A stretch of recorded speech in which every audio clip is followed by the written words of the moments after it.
Assalamualaikum warahmatullahi wabarakatuh. Waalaikumsalam warahmatullahi wabarakatuh.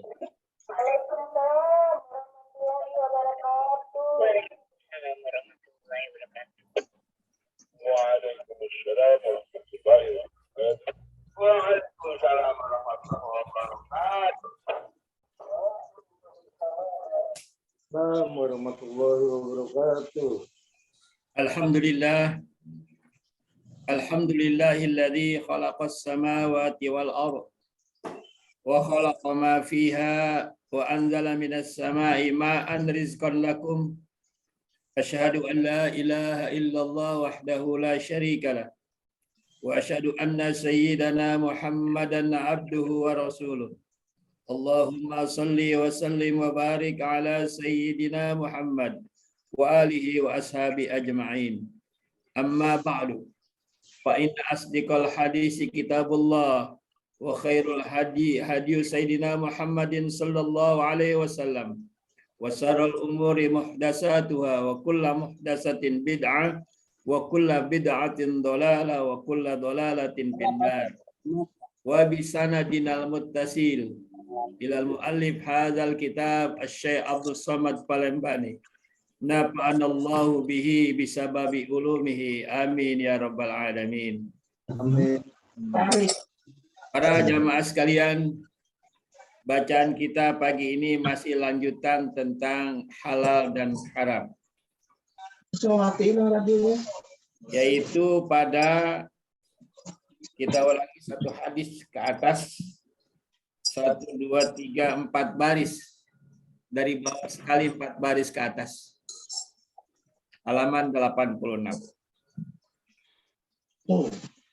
Dan lagi sabda Nabi Sallallahu Alaihi Wasallam.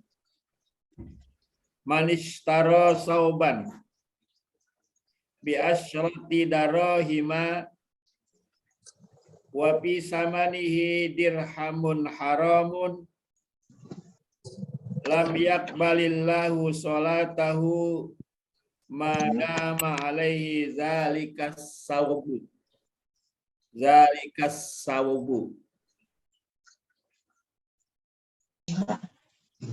Manistaro sauban bi asyrati darahima, barang siapa yang membeli pakaian dengan harga 10 dirham dan ada dalam harga yang 10 dirham itu 1 dirham yang haram, niscaya Allah tidak menerima akan sholatnya selama ada pakaian itu dia pakai.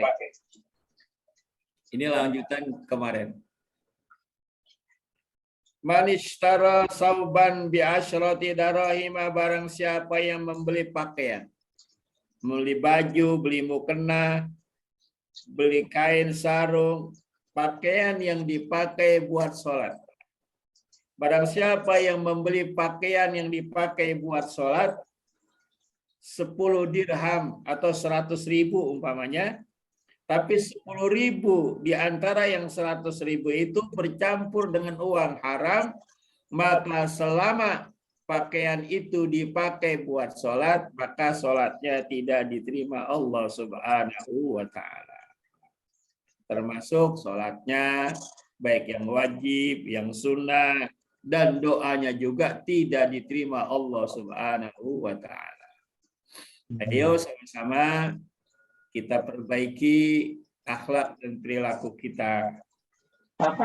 Jangan sampai di dalam tubuh kita, di dalam rumah tangga kita, pakaian yang kita pakai, sejadah yang kita pakai buat sholat, rumah tempat yang kita tinggali, kendaraan yang kita gunakan buat ngaji, buat pergi sholat dan sebagainya, kalau itu bercampur dengan barang yang haram, uang yang haram kita gunakan untuk membeli tersebut, maka ibadah kita resikonya tidak diterima Allah Subhanahu wa Ta'ala. Hadis berikutnya, sabda Nabi Sallallahu Alaihi Wasallam, kulu lahmin nabata min haramin pannaru aula bihi. Kullu lahmin, tiap-tiap daging yang besar tumbuh daging itu dari barang haram, maka api neraka lebih aula, lebih dekat untuk menerimanya. Daging artinya badan kita. Kalau seseorang dibesarkan badannya dari hasil makanan yang haram, wah haram, memang makanan jenisnya haram, dimakan, lalu jadi besar dia, jadi gemuk dia, jadi besar dia, jadi gede dia, maka api neraka lebih dekat dengan dia.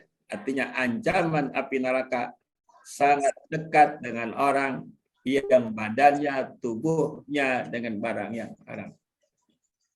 Oleh karenanya, apa itu api neraka? Ya, siksa yang sangat panas.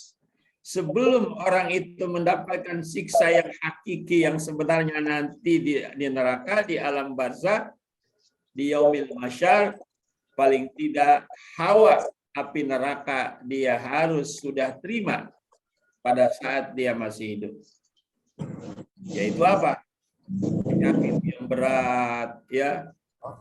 Penyakit yang berat, panas rasanya, terus dan sebagainya, itu baru awal api neraka.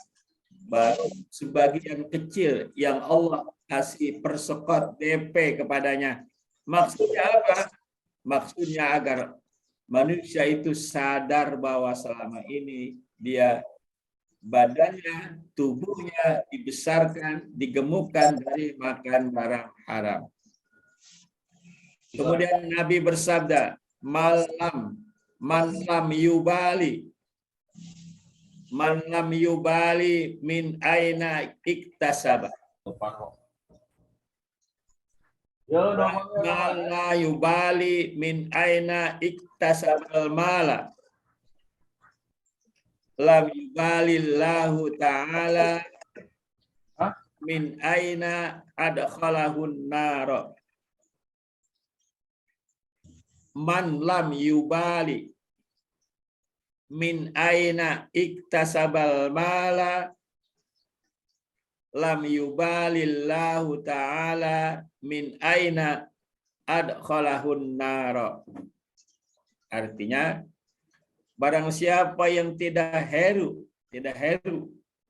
hirau daripada barang apa yang ia menguasai, ia akan harta yang sama ada kepadanya halalnya atau haramnya, niscaya tidak heru Allah Ta'ala daripada barang apa pintu masukkan ia akan ke dalam neraka itu. Artinya, bahasa Indonesianya yang lebih gampang, barang siapa yang tidak mau tahu makanan hasil usaha haram atau halal, yang penting uang.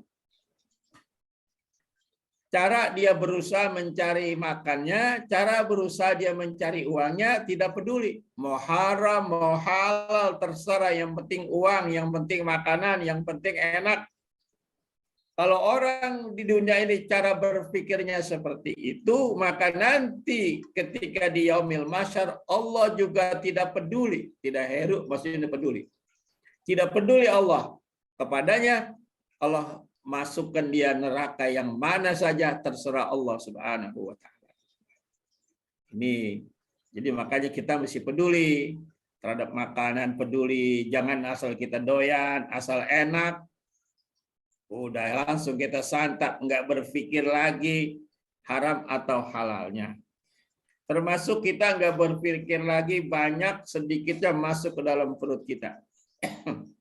Karena makanan yang ada yang Allah ciptakan di muka bumi ini, selama dia halal, boleh kita makan.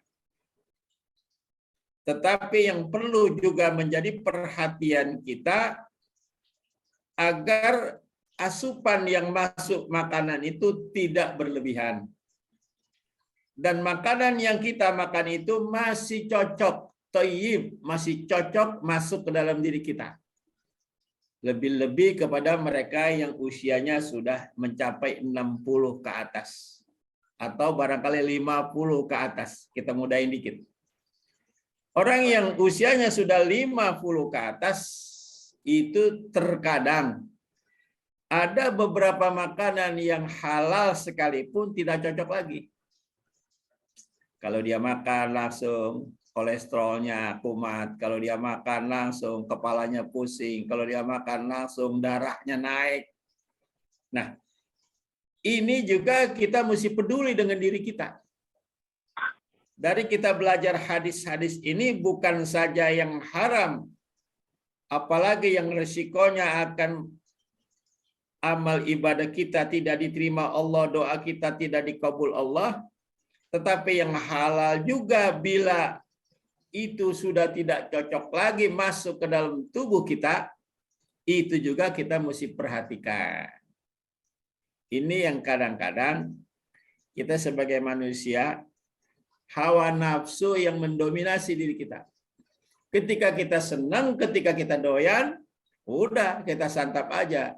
Begitu terasa 1 jam, 2 jam, sehari kemudian baru ngeluh. Makanan disalahin. Gara-gara makan kangkung nih kemarin nih. Ya, gara-gara makan duren nih kemarin. Jadi seakan-akan kita sudah menyalahkan Allah yang menciptakan duren, Allah yang menciptakan kangkung yang manfaatnya itu buat manusia. Padahal kita sendiri yang sudah lagi tidak mengukur tubuh kita, tidak lagi mengukur usia kita, di mana makanan tersebut sudah tidak layak dan tidak cocok lagi buat kita. Padahal ribuan macam makanan yang Allah ciptakan di muka bumi ini, artinya kita disuruh memilih mana yang cocok, makanlah yang halal, dan mana yang tidak cocok jangan dimakan. Sudah, jangan menyalahkan Allah yang menciptakan makanan itu. Paham? Insya Allah paham ya? Insya Allah. Ya, artinya jangan nyalain makanan. Ya, jangan nyalain makanan. Itu salah kita sendiri. Saya sering mengambil contoh bahwa penyakit Allah pisahin dari diri kita. Makanan Allah pisahin dari diri kita. Penyakit adanya di rumah sakit, ya. Kemudian diri kita adanya di rumah. Makan makanan yang Allah ciptakan adanya di kebun, ya, di lahan-lahan. Nah, kita ambil itu makanan, kita makan, padahal sudah tidak cocok lagi dalam diri kita. Lah, masuklah ke rumah sakit. Jadi Allah mempunyai sifat Rahman dan Rahim. Kalau ilmu hakikat penjelasannya begitu. Allah yang mempunyai sifat Rahman dan Rahim, Allah tidak kasih sakit seseorang. Karena Allah mempunyai Rahman dan Rahim, Allah tidak kasih orang itu penyakit. Tapi orang itu sendiri yang mengambil penyakit. Dari mana diketahuinya? Dari perilaku yang dia lakukan hari-hari. Makan berlebihan, tanpa peduli haram halal, tanpa peduli cocok atau tidak cocok makanan itu yang ada atau yang masuk ke dalam tubuhnya. Jadi kalau dia sudah sakit, tentunya baru merasakan. Ini pelajaran. Tapi walaupun begitu, dalam pelajaran-pelajaran yang lalu Allah juga jelaskan. Apabila seorang sakit dan ridho dia, sadar dia, kalau sakit yang sekarang dia derita itu akibat dari kesalahan dia. Akibat dari dosa-dosa masa lalu. Akibat dari kelalaian dia tentang ibadah yang Allah wajibkan. Lalu dia bertobat pada Allah. Dia berzikir selama dia sakit. Dia tetap berusaha berobat. Tapi tidak nyalain dokter. Kadang-kadang orang berobat nyalain dokter. Dia nggak pernah sekolah kedokteran. Dokter disalahin. Wah, dokternya nggak bisa nih, nggak sembuh. Padahal bukan nggak bisa, memang Allah belum sembuhkan Anda. Kenapa? Allah ingin pengakuan diri orang yang sakit itu lalu bertobat pada Allah. Itu sebenarnya. Maka kalau dia mengakui bahwa kesalahan ini, kelalaian ini ada pada dia, itu saja dulu sudah 50% menjadi obat. Selanjutnya baru syariat yang lahir.